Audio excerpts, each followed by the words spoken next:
Hi, thanks for tuning in to Turn to the Stars. My name is Andrea Clem, and I'm an astrological counselor and a shamanic practitioner from the local area.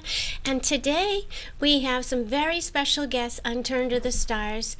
And we have Amy Shapiro and Jay Hickey here, and they are the co-authors. They co-authored the book Never Mind, which is also co-authored with Isabel Hickey. And so I want to say a big welcome to Turn to the Stars. I'm so pleased to have you both here. Thank you very much, and thank you for inviting me. And it's good to see Amy also. We haven't seen each other since long before the book came out, so it's fun for us too, and great to come back on your show. Well, Amy has been here before, and we did a show remembering Isabel Hickey, and Jay is Isabel Hickey's grandson. So it's a real pleasure to have you both. And we are talking about Never Mind, an incredible book that I've been spending a lot of time reading over and over, just filled with wonderful, wonderful stories. Isabel's autobiography. Yes. And along with Amy's stories and Jay's stories. And I'm just loving reading her philosophies and what I'm sure everybody's saying, what is Nevermind about? Could you give us a brief overview of Nevermind? For me, Nevermind started very early in my life. Izzy had a place in Nottingham that we used to go to for summers. And as she was fixing it up, one of the first things she did was build a chapel. And I was 5 when she had the house and the chapel was done, and she used to take me along with her for the weekends. I was the oldest of 5 boys. I was closely followed by 2 brothers that basically my mother was happy to have me going with Izzy to have some space. But in the chapel, she taught me how to meditate and how to pray. And I remember asking what the difference was, and she said praying is praising God and talking to God, and meditating is listening. And when she was teaching me to meditate, she would tell me, don't use your mind, come from your heart center. And I was young enough, so I got that pretty quickly. I didn't fight it, I didn't know better. But over the years, it was an expression she used a lot. I heard her talking to people and say, don't use your mind, use your heart center. And that's where Nevermind came from. And years later, when she was thinking of the title for a book, this book, that's what she came right to her. So, Nevermind. Yeah. Well, there's on the back of Nevermind, and just for our audience that doesn't know, I know so many people know Isabel Hickey. She's so well known for her work, and her book, A Cosmic Science, was 15 years ago was my first astrology book, and it's a very loved book. And so Isabel Hickey was an astrologer, a spiritual teacher, an author, and amongst many other things. The verbiage on the back of the book for Nevermind, I absolutely love this. So and she says, we cannot relate to one another on a head-to-head basis, only heart to heart. Never mind. We say it all the time and never hear what it is saying. And that's such a touching phrase. It is. You know, and so I just couldn't help but share that with everyone. And a very important message in the Aquarian age, which is all about developing our awareness, our consciousness. But Isabel would point out, Aquarius is about our higher consciousness, not our rational mind. And so that's why we have her up in the stratosphere here. She taught a lot about how to discipline the mind, not to ignore it, because she would say, you know, what you think starts to think you. So to become aware of the patterns of our thoughts, it's a very powerful tool. Yes, and as you can see, we have a picture of Isabel behind us. And was this at Nottingham? That was at Nottingham. Yeah, at Harmony Hill. She's usually started in April and went through early October when it got cold. It was an old colonial 1806 and didn't have heat or electricity when we first got it. We got water out of the well. Yeah. Izzy grew up on a farm, so she was used to that type of a situation and liked the peace and quiet. Yeah. Oh, it's a beautiful. We actually have a video that we made with your pictures from Chris and from Amy, and we can play that video so everybody can get a picture of what it was like. So we're going to go ahead and play that video and come right back.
So you can see, Harmony Hill looks like a really special place. Beautiful, beautiful. That was very special. Yeah. Yes.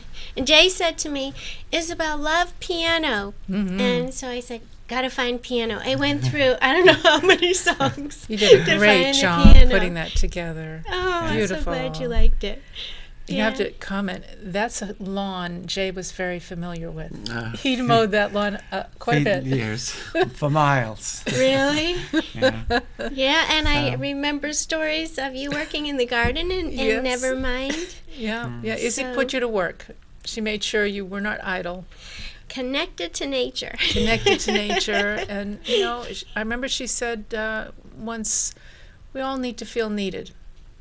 And she was really good at recognizing that you had to have an ego before you could give your ego away. And she understood. She could see where you were at on your spiritual journey.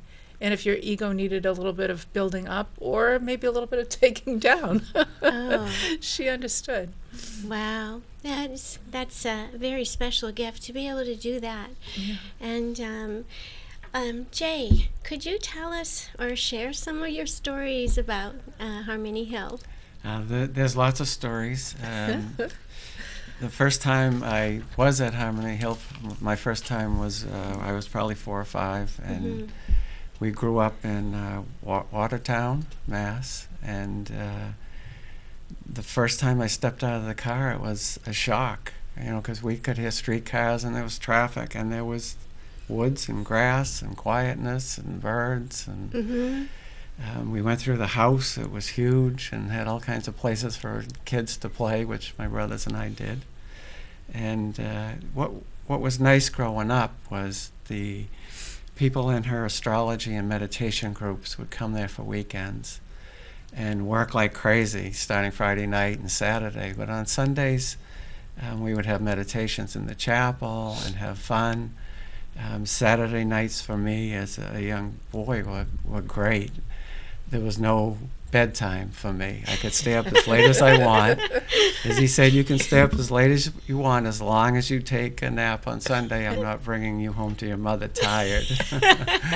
So I for years, 6, 7, 10, they were carrying me. Whenever I fell asleep, I'd wake up on the bed the next day.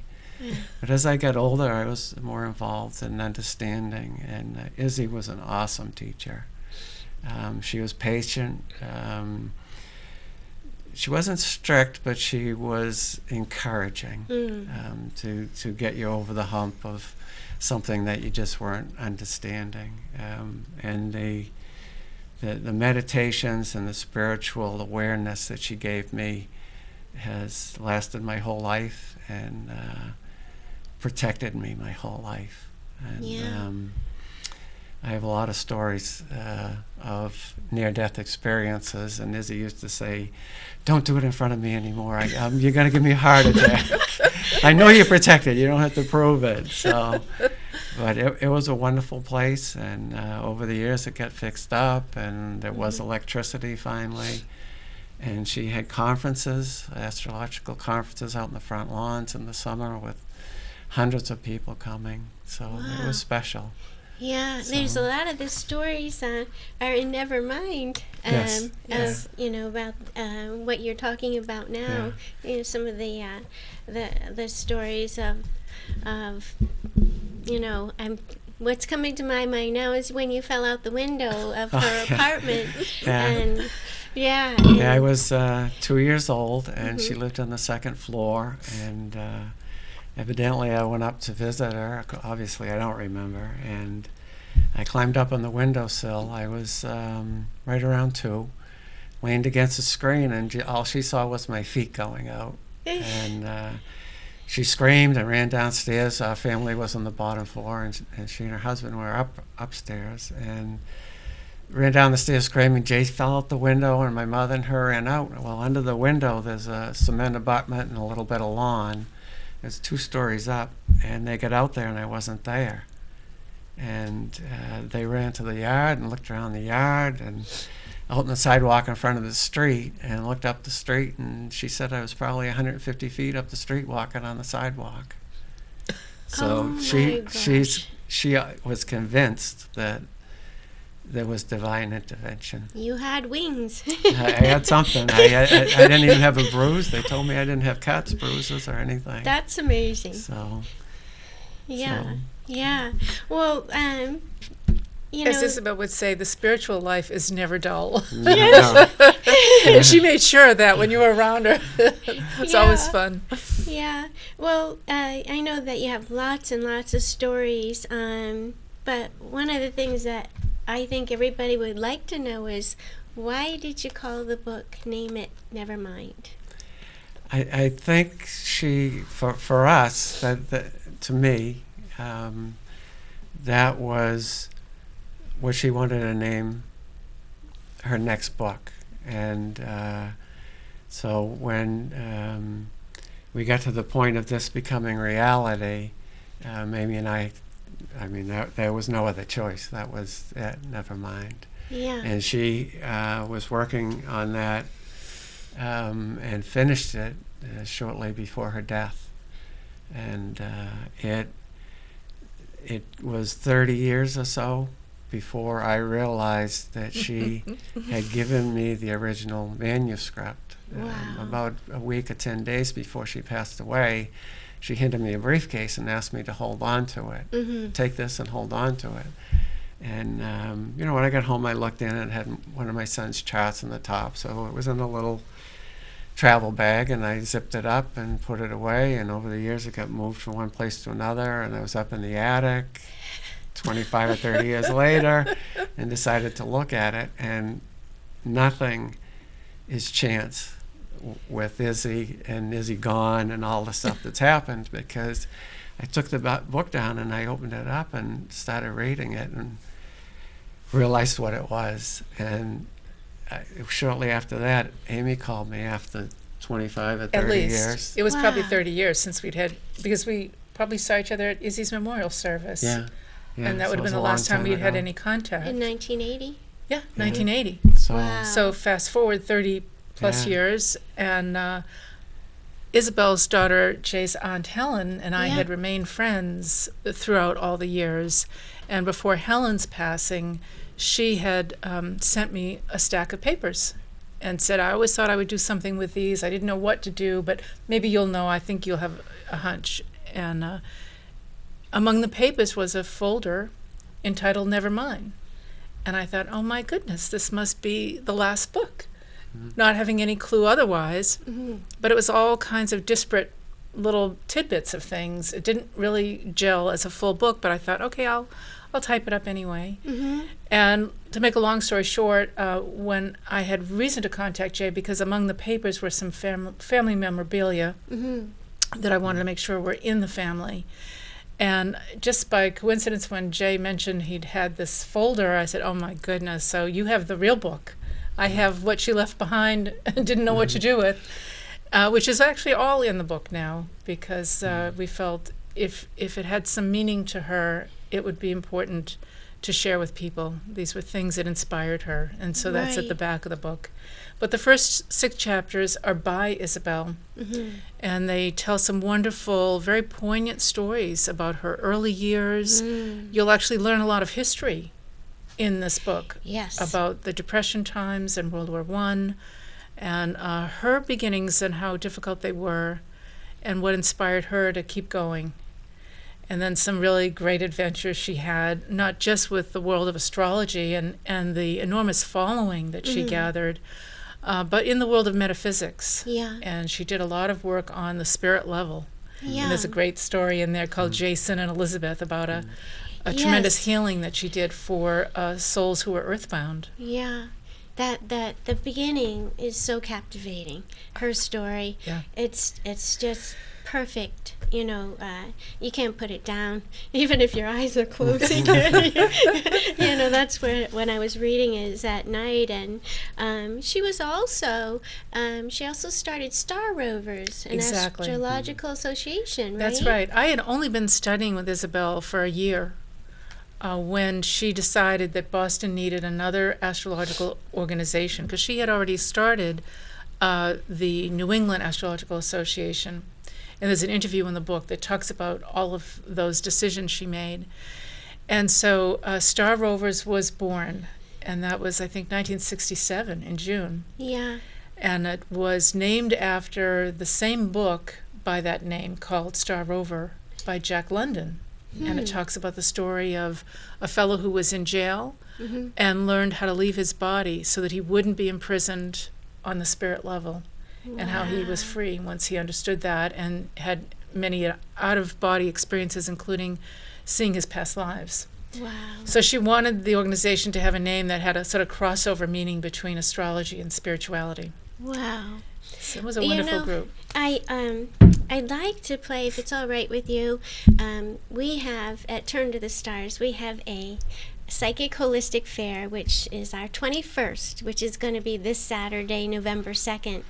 And we used a very special saying, which Amy said, that's Okay, and so this is a video Great. I'd like to play to show show our audience what we've got going on, and Izzy has a part in this at the end. Yes, yes. So, She'd be there if she were here. yeah, so we're going to go ahead and play that and come right back.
So it was really great to be able to use Izzy's statement at the end. Is it loving? Will it hurt anyone? Right. That is So apropos. Yes, Yeah. it is. To all aspects of life when we have questions about what guidance to follow. And sometimes, you have a thought and you're not sure, is it your mental structure or your intuitional self? And that question will help you clarify.